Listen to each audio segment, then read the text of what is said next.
for air coolers, especially like in the Chevron or other refineries that are near residential areas, noise is a very major issue. So we try to make sure that we can get the sound levels down to satisfy the client requirements.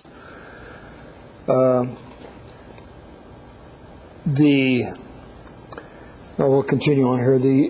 This vendor does quite a bit of noise testing. He also, the designs, actually all air cooler vendors in their designs, this would be the inlet bell for the fan, kind of like the intake on a jet engine, which is curved to minimize the entry losses. That is on the at the fan inlets. That greatly reduces minimizes the pressure drop that the fan sees, and allows you to basically optimize the tube bundle to make sure that you can get enough. Well, we have a term called face velocity, which is the volumetric flow divided by the area of the bundle, and there's a recommended range for that. And if the fan horsepower has to be increased to satisfy that, if you do not have if the entry loss is too high. So the idea is to keep the motor horsepower as low as possible.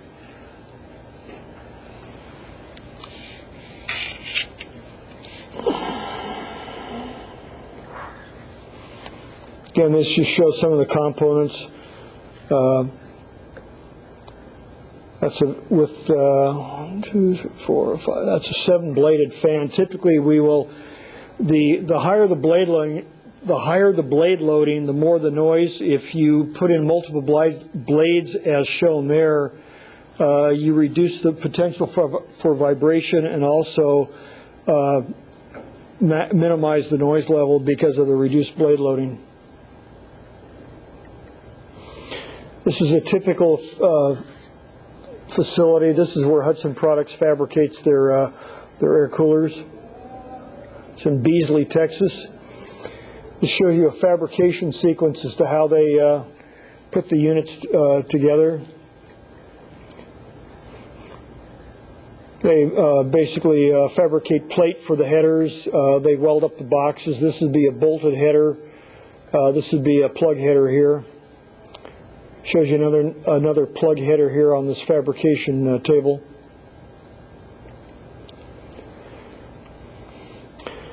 This would be where they're fitting the tubes. Not sure what type. I believe that's the aluminum tube that they would be using for forming the extruded fin. Shows them fabricating the fan rings here.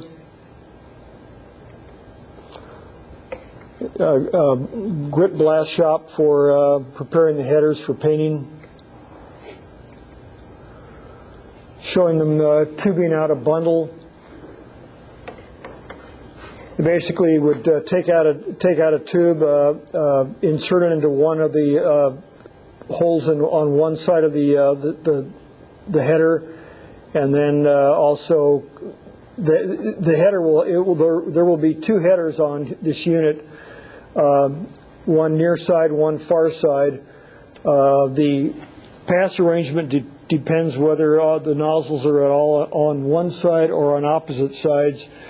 For piping layout, sometimes it's better to have the headers at the same ends to facilitate the piping to and from the cooler.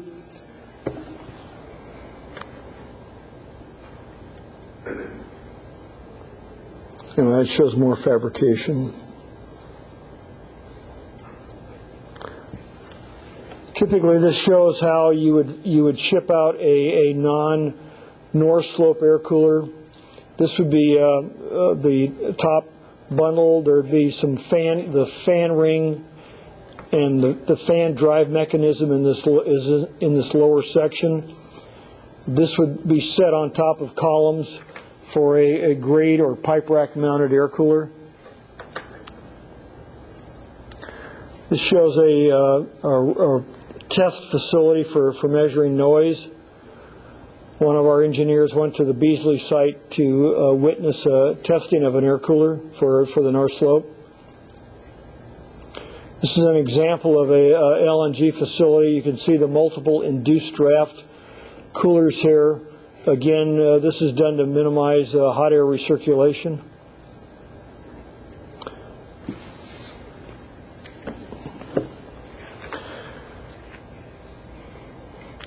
Next will be the features for a North Slope air cooler. If the units are shipped by truck, 14 to 15 foot is the max width. We try to maximize the shop assembly in order to minimize the assembly cost on the North Slope.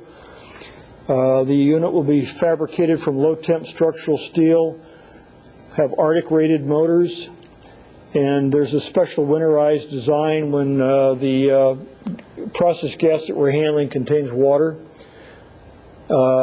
Since it could form a hydrocarbon gas, it could form a methane hydrate. This is an example of an element of a shippable design. This is the lower section of a winterized air cooler. These would be the summer louvers on the bottom. Pardon me. Take a step back. Those are this is the midsection of the cooler with these would be the louvers for fresh air or Arctic air intake.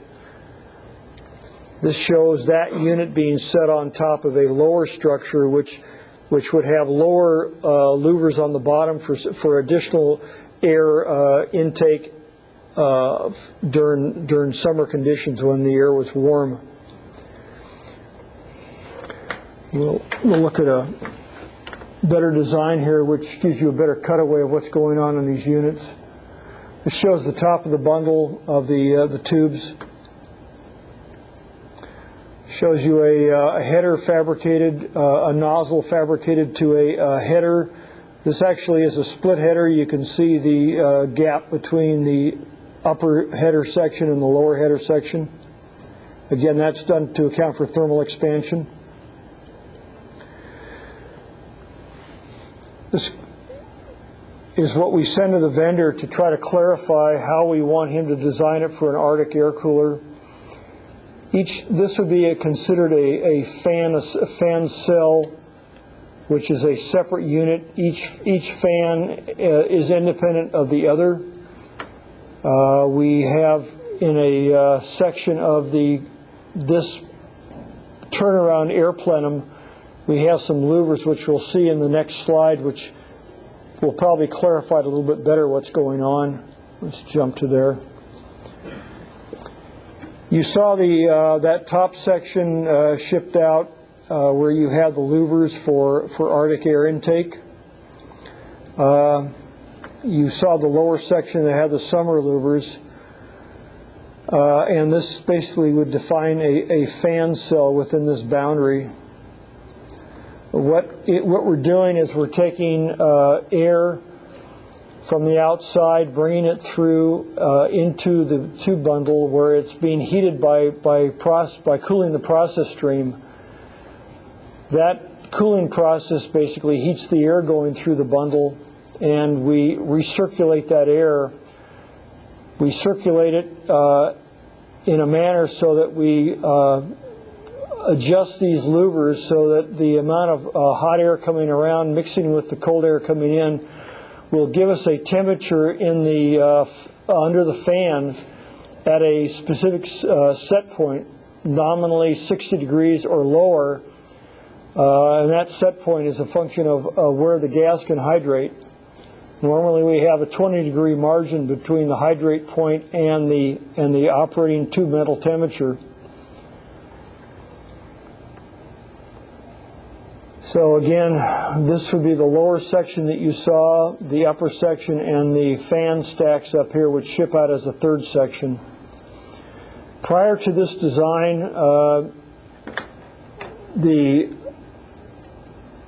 this was the design that was used previously. It was felt that there was adequate turbulence of the air going through the fan, that it would mix the air.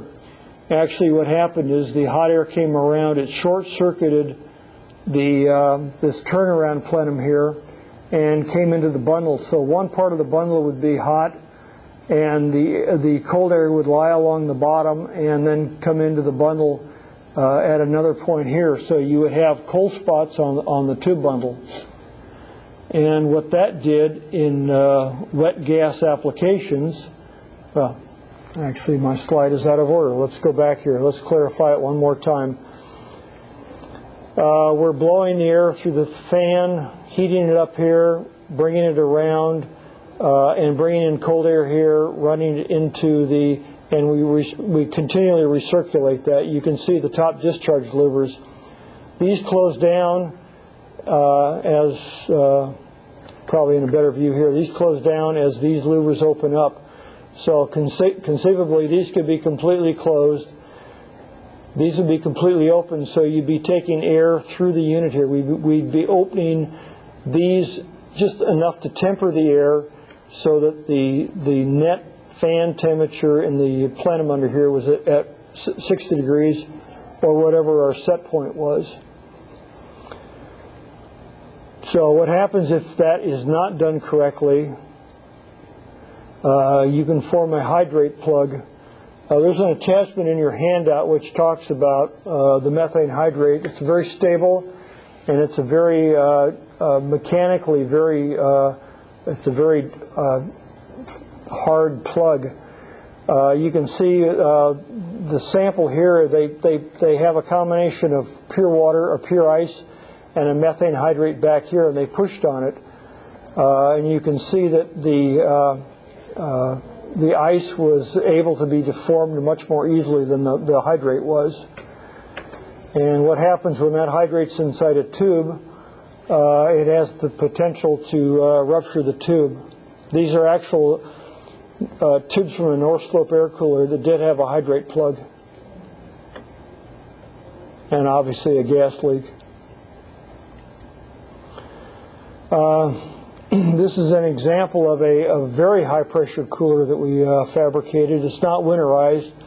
This was done for the Boca Raton project in Venezuela, and there aren't too many 11,000 psi air coolers out. This was machined out of a solid forging.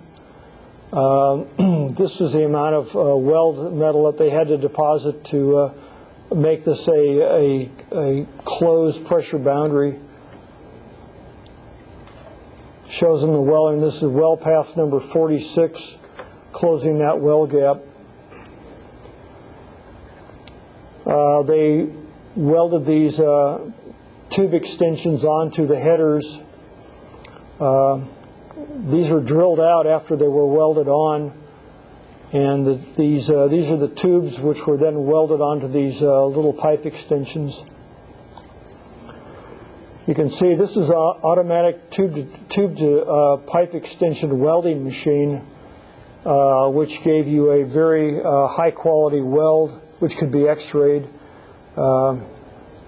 Prior to making these welds, there were tube mock-ups to ensure the fusion between this pipe extension and the tube.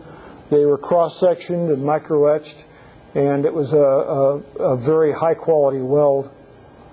This unit replaced another previously fabricated tube bundle which used plug headers, which had rolled-only tube joints, and there was a great deal of concern to the mechanical integrity of that design. So this was an upgrade for that unit. This shows the unit installed on a multi-service bay. There were about 4 services on this air cooler bay. So there was a service bundle here, a bundle here, and another bundle here, and one further down. I think there were, as I say, about four services on that one air cooler. One fan would be blowing the air across all those bundles. This shows a typical fan drive for any of the air coolers. Fan motors are typically rated at 50 horsepower maximum. Obviously, you would go less if the demand were lower. 50 horsepower is set by API 661 and by the fan drive. These typical all of the coolers that we specify will utilize a cog belt drive similar to what you find on your cars for your the serpentine belt drive, very similar to those.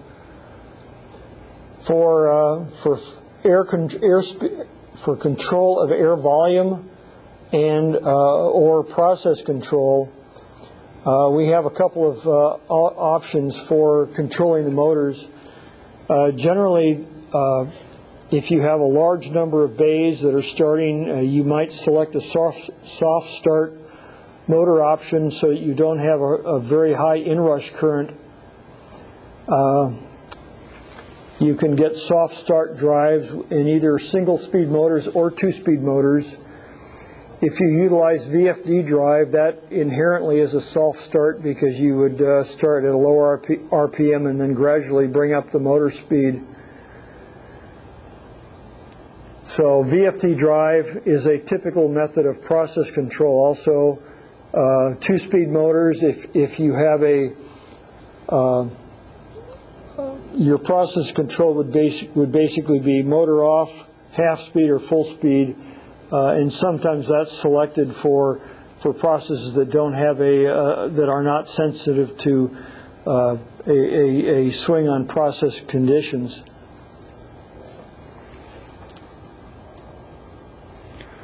And I think that should wrap up air coolers. We have another type of exchanger is the spiral type or plate type exchanger. Here's an example of a plate type exchanger. They have very high thermal performance. Operators are not that enthusiastic about selecting them for their services. They have been more accepted in utility cooling water services. For process services, it's still a hard sell. The way you clamp these plates, some operators will tend to over torque them. So the plate torque or the measurement of the amount of compression is critical. These use an elastomeric gasket seal. This is an example of a gasket which is clamped between these cover plates to form a pressure seal. Some vendors will quote to give you a design 250 psi plus. However, there have been issues where they have leaked under hydrotest conditions, so that is a problem. The vendors that you deal with for these units are you need to have a high level of confidence in their ability to design the gasket and the clamping arrangement to ensure they'll satisfy hydrotest conditions. This is an example of the clamping bars. Actually, the bars have ball bearings under behind each of the nuts in order to minimize the torque, and let's say you have a better indication of what the actual clamping torque is. This is an example of a spiral exchanger. This one was used in the North Slope emulsions project. You basically have two different streams that you're handling. This is an example of an emulsion exchanger assembly, but this will give you a better example of how it works. One stream comes in from one side in a center port, flows spirally through the unit and out. The other unit will come in, flow spirally into the unit, and then come out a cover plate opening. These units are basically pure counterflow. This shows you what it looks inside. One of the other fluids is flowing through this plate. The plate gap is controlled by the flow rate and the pressure drop. The other stream flows through this gap which is controlled by these spacers. And that should cover that. Electric process heaters gives you an example. The nice thing about electric heaters is that you put in a given amount of kilowatts and that will get into the process stream. It's not limited by the U value will go up by, well actually the U value is fixed, but the temperature of the element will go up until it satisfies the amount of current or wattage that you're putting into the unit. So if you have a high fouling, the heating electrode is just going to get hotter and hotter until it has satisfied that thermal resistance, and will put whatever kW your electrical heat load is into that unit. Shows you another example. This is a small fuel gas electric heater that was done for the Joule Site 1J.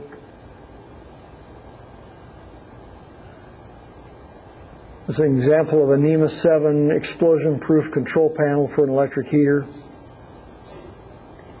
Shows you the internals. This is what is called an SCR controller, silicon-controlled rectifier. There are two methods of controlling electric heaters. One is by electric contactors, like motor contactors, which switch in and out. They are good for some surfaces, but typically for fuel gas heating, you will use an SCR controller for finer temperature control of the gas.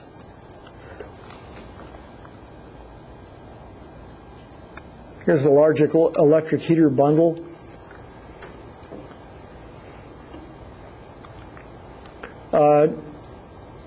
One issue is that typically the electric heaters are designed so that there's a cold length, so that from the tube sheet out into the bundle, let's say to the midpoint of the cold inlet nozzle, there's a dead space in there for heating. That way you do not have a high temperature of heat that is going back into the tube sheet. This is an example of an electric heater. This should be the heating element in, and there's a dead space between this tube sheet here and this inlet nozzle. Sorry for the clarity. It's maybe next time we'll do pictures. Where am I? Okay, there it is. Fired heaters. Looks like we better move along a little bit here. This covers the major components of an electric heater, fired heater, excuse me.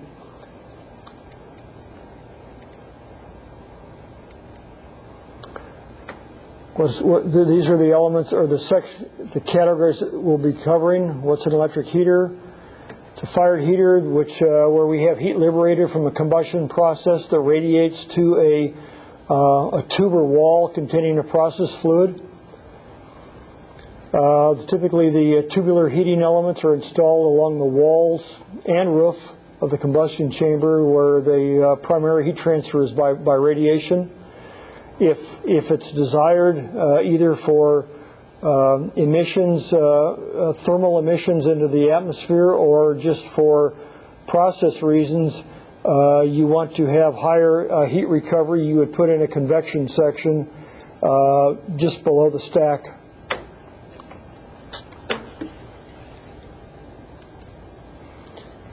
Function of a fired heater, again, it's just to transfer heat into a process fluid that's contained in a coil. The main constraints are that you have to make sure that you do not overheat the process fluid or the tube, so that you potentially could cause a fouling or coking or possible tube failure due to a local high temperature on the tube wall, which could cause a reduction in allowable stress, and therefore a tube failure due to the process fluid exceeding the allowable tube stress. The heater must also be designed to satisfy combustion emissions requirements, which have become very critical these days on the slope, as everything must be permitted. Again, a fired heater utilizes a heat from a processed gas by combustion, whereas an exchanger will cross-exchange so that you will utilize the available heat to optimize the heat recovery of a system. Fired heater's size is basically defined by its heat release in terms of million BTU per hour. You can be anywhere from a million BTU per hour up to several hundred million. Most of the installations are on the order of 10 to 350 million BTU per hour. This is an example of a fired heater, box type. The burners are on the bottom. You're firing, the flame would be flowing or firing up, again to give heat to these radiant coils. The hot gases then would then go up into the convection section here, would move through the top convection section and exit the stack. The first row of tubes in the convection section are typically not finned because they see the radiant heat from the combustion process. The tubes behind that, since they are shielded, would typically have fins. The fin density, or the number of fins per inch, is varied to optimize the heat transfer for each particular design. Jump here to the next one. This shows a conventional vertical cylindrical heater.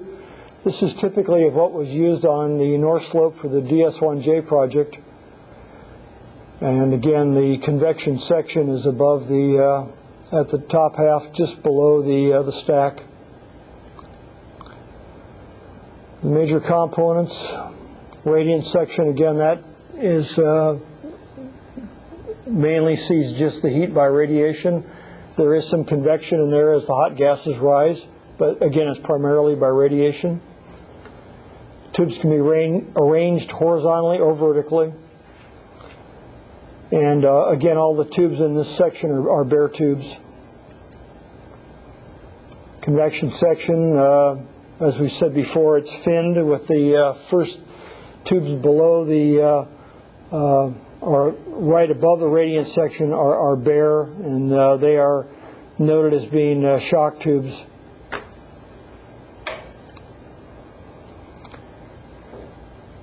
We've already shown you the vertical cylindrical unit. The height of the stack is set by the draft requirements through the heater based on the pressure drop if it's forced or indirect, or forced draft or induced draft unit. The stack height will be used to provide the rise of flue gases through the convection section and up through the stack exit.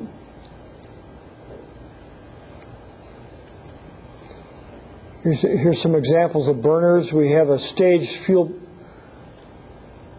burner here.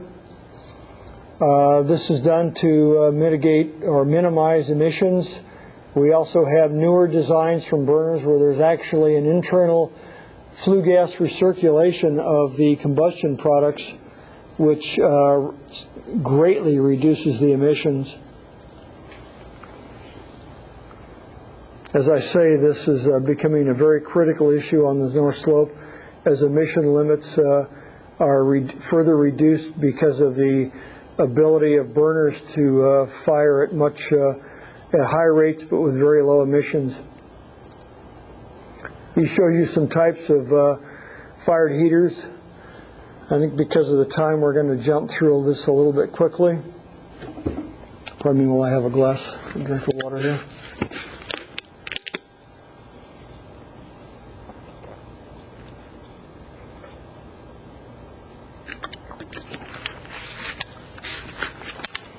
Again, just jumping through these, we'll cover them briefly.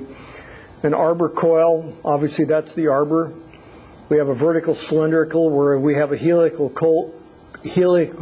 pardon me, helical coil wound up inside the radiant section.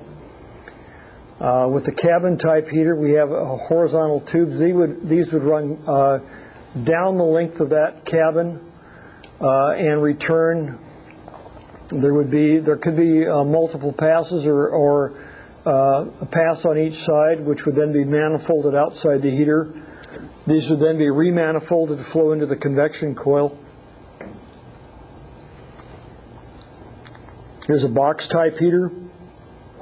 Again, we'd have a burner in the bottom here, and here we'd be firing up, radiating to these vertical tubes, and these would then, the flue gases would then converge into a common convection section and out through the stack. This would have a vertical cylindrical coil, vertical coil